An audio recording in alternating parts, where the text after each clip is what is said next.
Hi, Lisa Pierce here with Packaging Digest. And at the SPC Impact 2025 event a little bit earlier this year, I had an opportunity to learn about a new well, it's sort of like a recycling company, Ridwell, Ridwell. And it kind of started as a neighborhood recycling carpool, if you can imagine that, but it's evolved into a multi-state collection operation at this point. And we have an opportunity to talk with Jareen Pan, who is the VP of Partnerships. Jareen, thank you so much for joining us. Thank you for having me. My pleasure. So tell us a little bit about Ridwell. What's the origin story? I know it because I heard about it at the event, the SPC event, but tell us a little bit about the origin of the company. What do you do and where do you do this? You're right about the origin story. It started as a carpool. We started 6 years ago in Seattle when our founder, Ryan Metzger, and his son, Owen, started a weekend project to research where they should take their batteries, their light bulbs, their styrofoam, and other things that they weren't supposed to throw away or put in the recycling bin. So when they learned that they needed to drive these specialty items either to a transfer station or a donation center, then they started offering to their neighbors to take their items as well to save them the drive. And that turned into a 2,000 person list called Owen's List. And that grew into Ridwell, which today is operating in 7 states and servicing 115,000 households. That is totally awesome. What an incredible start, and how kind to do that for their neighbors. I'm sure the neighbors appreciated it, and rightly so, because look at where it's come since then. So you're in a couple of different cities right now. Do you call it cities, municipalities? How do you phrase it? Because I know you're in different states, but not statewide. That's right. We refer to them as metropolitan areas. So Metropolitan. 10 Okay. states, 8 metropolitan areas. So for example, in the Seattle area, we actually have reach up to Bellingham, and then we're down in South Puget Sound as well. So it gives us a bit of a range in every city that we are operating in. Okay. And you don't do recycling yourself. You're pretty much just the collection for the materials that are recycled. Is that correct? You're right. We are a collection service. We offer a doorstep pickup service for hard to recycle items that are not traditionally accepted in the curbside bin. So that means clothes or flexible plastics or light bulbs.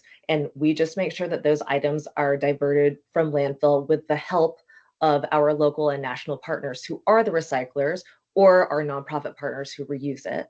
So we collect a lot of household items that folks are ready to part with, whether it is a packaging item or like old glasses, or next week we'll pick up pickleballs and make sure that those items are reused in the community or recycled.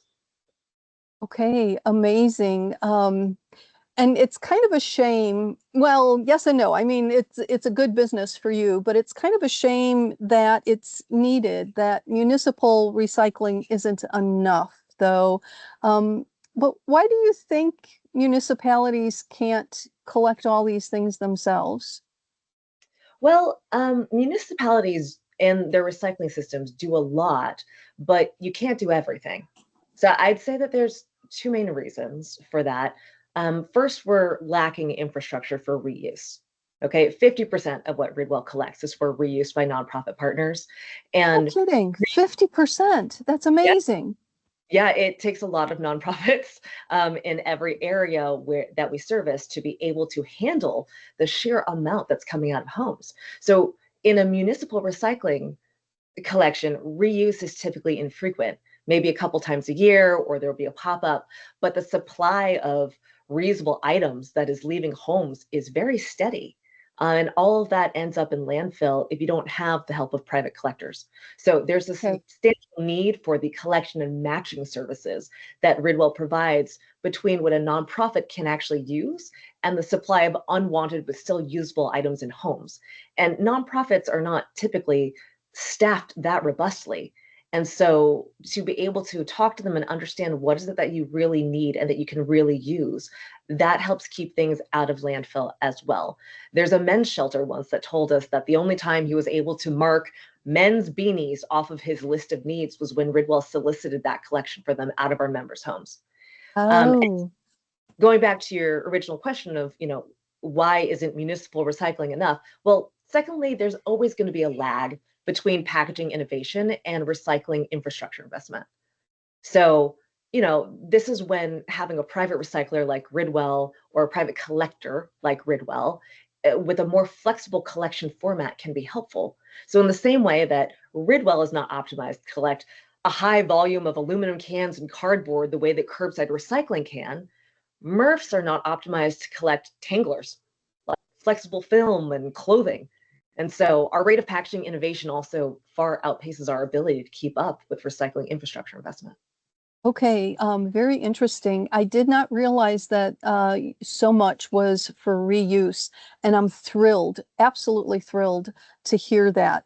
I would imagine that changes a little bit from municipality to municipality where you're collecting. And you said you're able to kind of like send out a this week we're going to collect this kind of thing message too. And I know you have an app. Is that all correct? That is all correct. So our members frequently use two things in order to stay on top of what we're collecting. Our collection typically has a few items that stay the same. So clothing, flexible films, as well as light bulbs, batteries, these sorts of things are static in our collection. We'll come get them every 2 weeks. But there's also a bag called the featured category bag, and we feature something new in there every 2 weeks. And Ah, we will let our members know on their online dashboard as well as on their iPhone app many weeks ahead. We'll say, hey, now we're collecting, shoes for women who are trying to get into the workforce and cannot afford an interview outfit and shoes. We are collecting kitchen utensils for rehoming groups. We are collecting, as I mentioned, pickleballs in the next upcoming week, and we will get that recycled. And so over the course of a year, we'll collect 52 unique things out of a home using that rotating model. wow, that is fantastic. And what an excellent way of initiating reuse, making, extending the value of those items, but also to be able to do it on to the outside person effortlessly. Effortlessly. And I did want to get into that a little bit more because the whole idea of convenience for consumers when it comes to recycling is one of the reasons why the single stream curbside recycling bin has kind of become the default here in America. And it's got a lot of positives, convenience for the consumer, but also a lot of negatives. Sometimes they put things in there that really shouldn't go. It creates an opportunity for contamination. So could you tell us a little bit how the Ridwell model is convenient for the consumer? I agree with you. I think that when it comes to the single stream recycling model, those of us in the industry, we both owe a debt of gratitude to that system that was implemented, as well as we have some grumbles about it. We owe a debt of gratitude because it encourages people to recycle. Recycling feels hard. It feels confusing, and there's so many Yes. things out there. And so, whatever we can do to encourage people to keep recycling top of mind is important, and ease is really important. But at the same time, when you're commingling streams, what you get out in the end is less usable and it's harder to sort.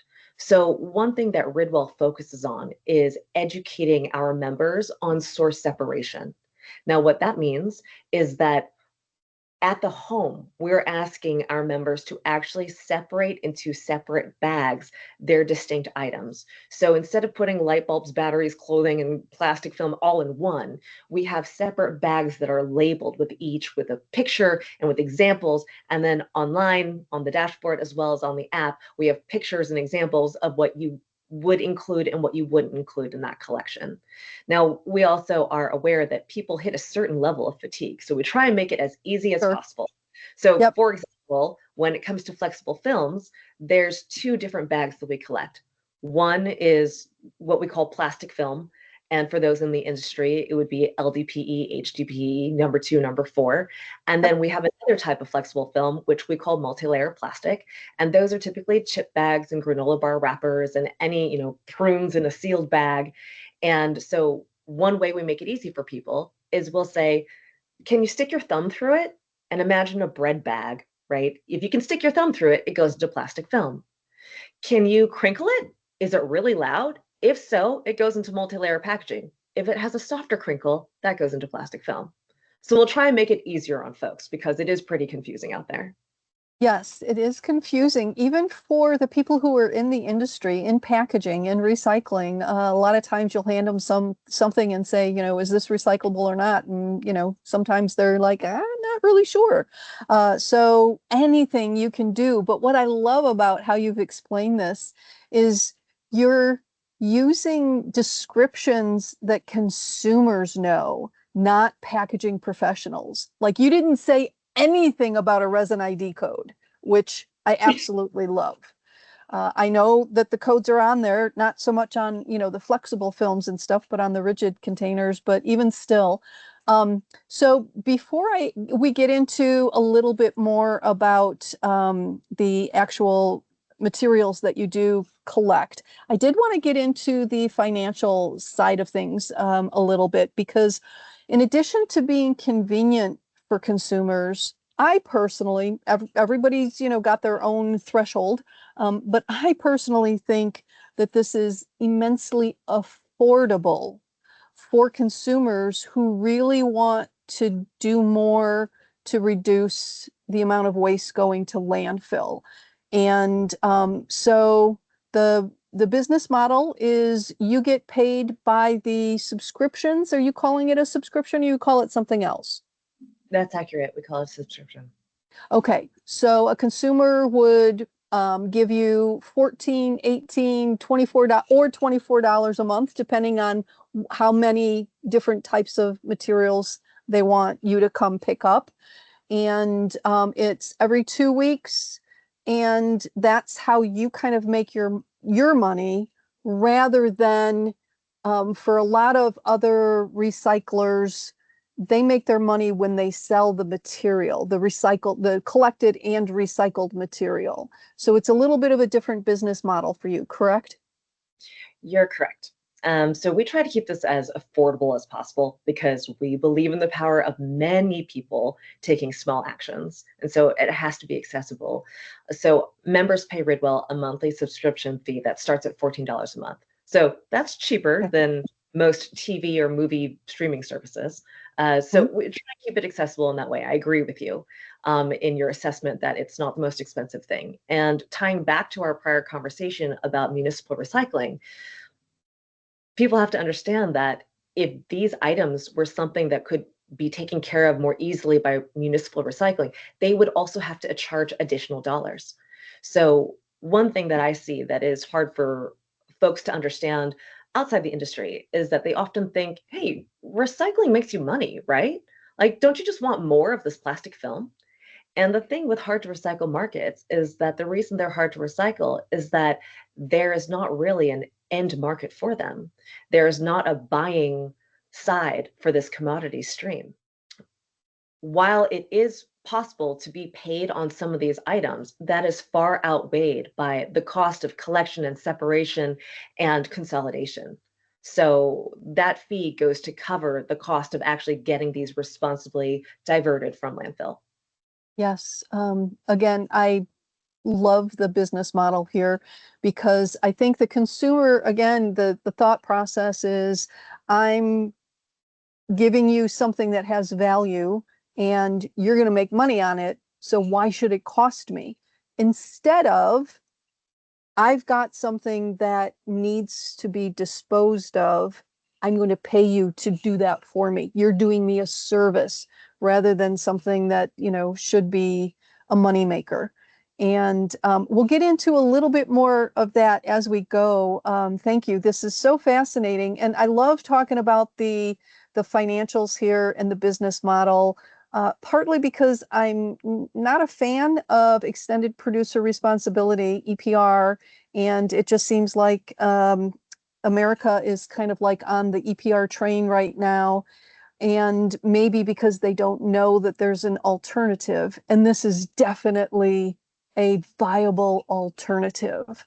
So let's get into a little bit more about the end markets, which is still part of all the financials, because for recycling to work, it's got to be economically collected, cleanly collected, minimizing contamination, which you're able to do. And then when you give it to these recyclers, they're going to want to be able to sell it. That's their business.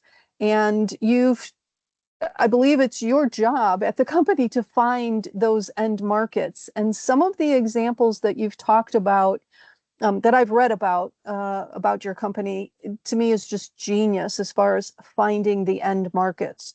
So you talked about some of the partnerships that you had. Can you go into that a little bit more?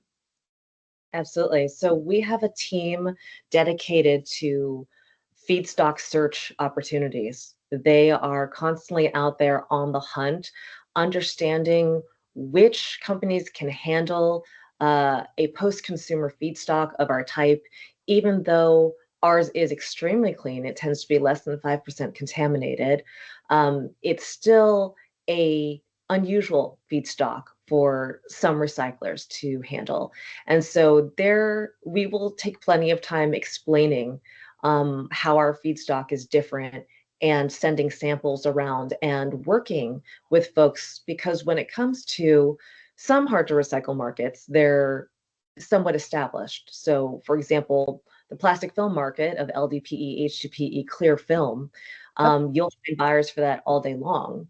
But when it comes to multi-layer plastic, which is ever more present and ever increasingly popular with our members, because once you see it, you cannot unsee how much you have. That would Yes. be the chip bags and the granola bar wrappers and the Pokemon card wrappers and everything. That is very difficult. That I would call that impossible to recycle.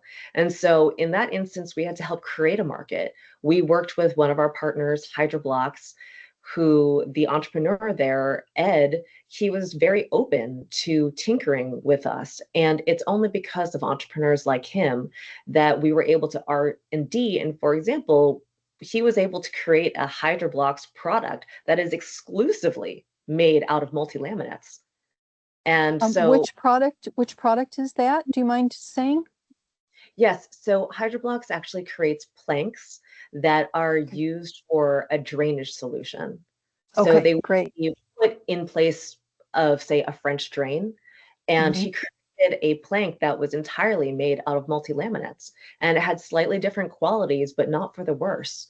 And so it does take a little bit of extra TLC to help create the demand for these markets, um, and convince people that the supply is worth it.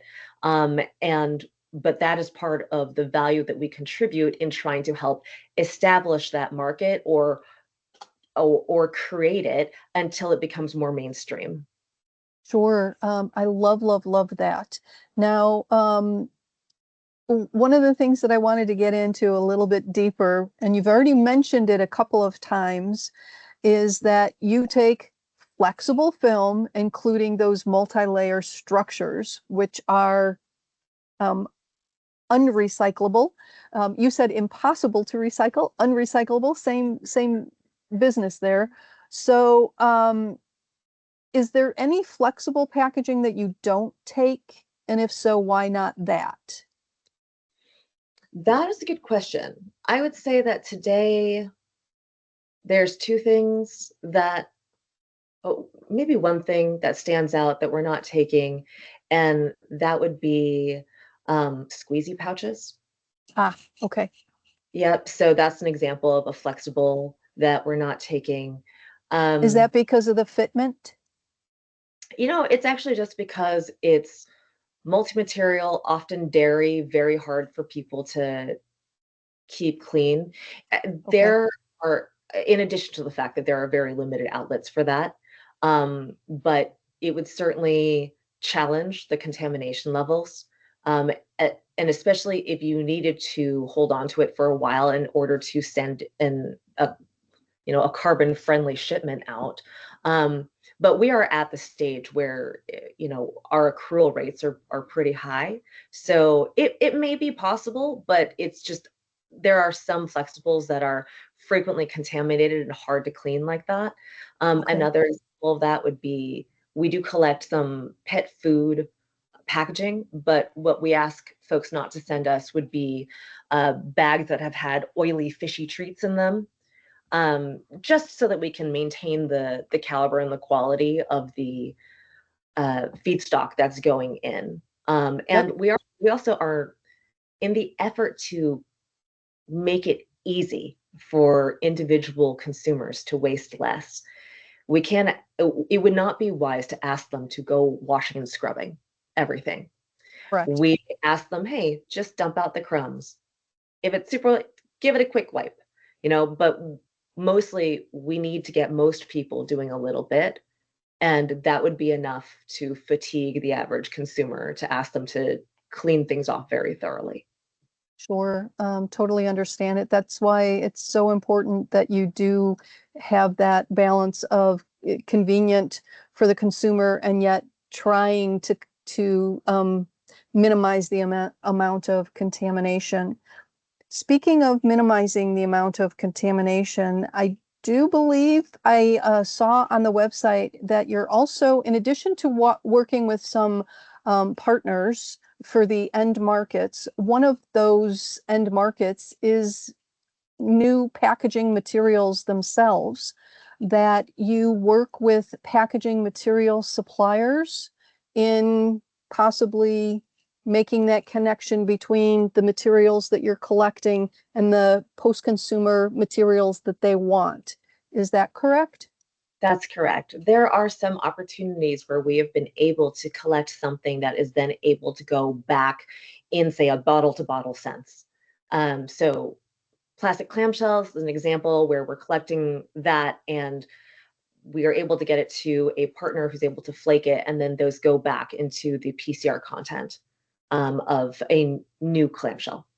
Okay, excellent. I'm amazed at how easy this conversation is going, because next on my list, I did want to ask you, we talked about flexible packaging, which is a very hard to recycle material for the typical recycling infrastructure that we have in the United States.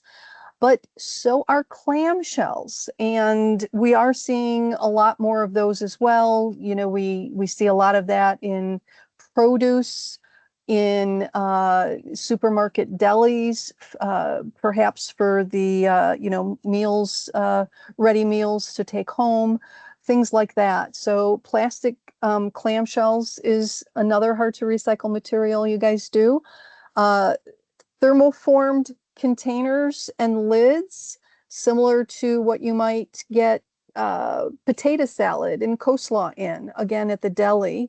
And then another one that I saw on your website that fascinated me was the bottle caps, because I know here in America, we've been trying very hard to get polypropylene number 5, recycling ID number 5 going a lot more, and bottle caps are typically polypropylene.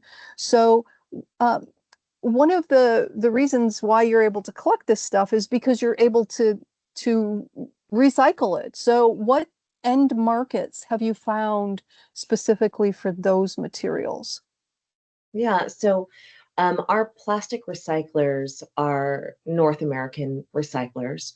And so for something like bottle caps, we have several outlets. We can send it, for example, to Merlin Plastics in Delta, Canada.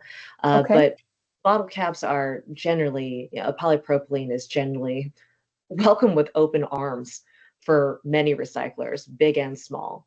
So that's not terribly difficult. And you're right that actually the increase in polypropylene has been a positive for our general feedstock profile. When it comes to thermoformed containers and lids and plastic clamshells, clamshells in particular, I believe with EPR and with the down economy having a difficult moment. But currently, we are collecting those and sending them to a partner who is opening a new facility in Texas in just a couple months. Okay, excellent. Thank you for that. So on your website also, and uh, definitely in the presentation that I heard at SPC Impact, the amount of work you guys go through to provide transparency for the material that you collect and where it eventually ends up is quite laudable. Can you talk about that? Like, why is it such a big deal? Why is transparency such a big deal for Ridwell? Thank you for recognizing that. Transparency is something that we spend a lot of time on at Ridwell. And it's a core belief of ours that one of the responsibilities that we have is actually to help rebuild trust in recycling. Today, the trust levels in recycling are challenged. In the Um, garbage. right. And for a lot of folks who sign up for Ridwell, it is their gateway into a greener life. It might be the first thing that they are doing that feels accessible, feels easy, feels like a solution that I can understand and I can actually integrate into my life, and it takes away stress and confusion. And once people open that door, they very rarely walk backward. And as a result, we are the steward of their trust in recycling. So we believe that everyone deserves to know where their items are going, which is why on ridwell.com, we have an entire section of the website where you can just go and see which area you're being serviced in, and you can see every category that we're collecting, the percentage that's making it over to our partner, and you can click through a link to get to that partner's website. It's, there's nothing to hide really. So everyone should just know where their stuff is going. Yes. And I think one of the things that I kind of like about how you guys do the reporting of this is, there's different ways you can phrase something. And instead of saying, you know, this much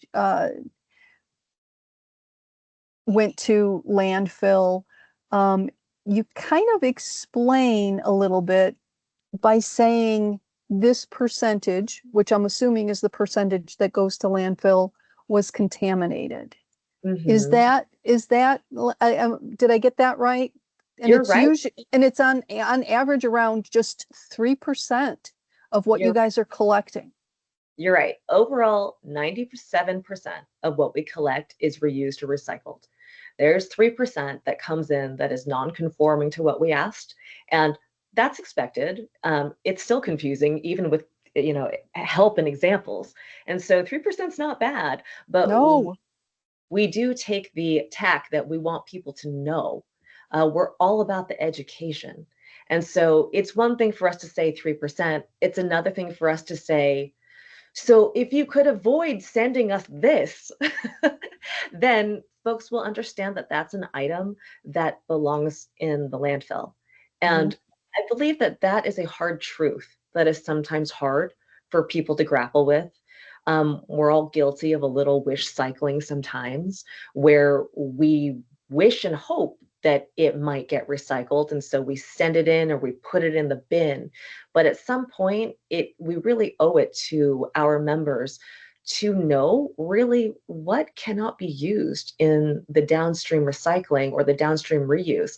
That way, you know when you're going out and you're making your purchase decisions, whether or not you want that to be a part of your calculus. Okay, so two last questions. So a, a couple of the communities that you serve for collection are in states that have passed extended producer responsibility laws. Now, Oregon is the only one that's been fully written. The other ones are still in flux, granted. But tell me, how can your model, your collection model, coexist with EPR? If I could wave a magic wand and EPR was the one thing that we had to do that would solve it all, how happy would we be? That there'd be amazing if there was one thing that could solve it all. But the truth of the matter is that there's not one silver bullet to solve the recycling issue that we have. And so the way that The Ridwell, the the yeah, the waste issue that we correct, have, recycling is just one aspect of trying to get to zero waste. you're correct. You're correct. And so, Ridwell coexists with EPR in the sense that we would be an alternative collector under EPR laws. And there will still be a need, in our view, for alternative collectors because there will always be that lag between our ability to innovate packaging and our ability to maintain and update infrastructure on recycling. So, an example would be small format items. Even today, we're collecting small pill bottles and we get them in droves, right? And or the flexible film that gets tangled and has to be cut out every night from the MRFs. These are things that you can throw millions and millions of dollars into the MRF system, and it could still be hard to predict what all the future packaging changes are going to be. And so there will still be a need, in our view, for a slightly different format of collection. And not everything is going to fit perfectly into the plans that we set today. Okay. Well, that's today.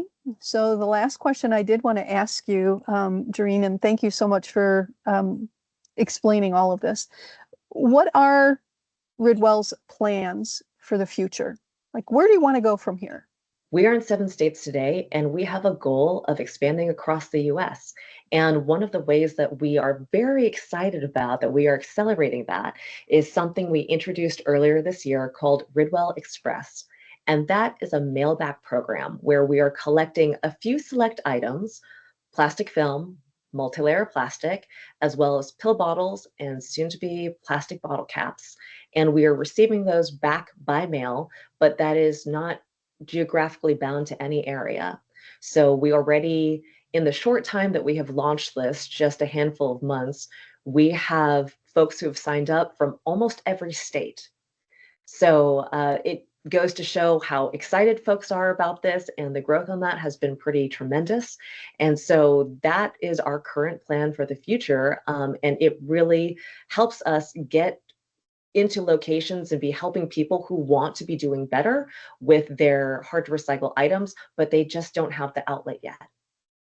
Great. Well, congratulations on that new business venture. And I think it's a good way of getting the Ridwell name and business model out there to all 50 states. And who knows, maybe crossing the pond one of these days too. That's our hope. Doreen, thank you so very much. Appreciate your time. Thank you, Lisa.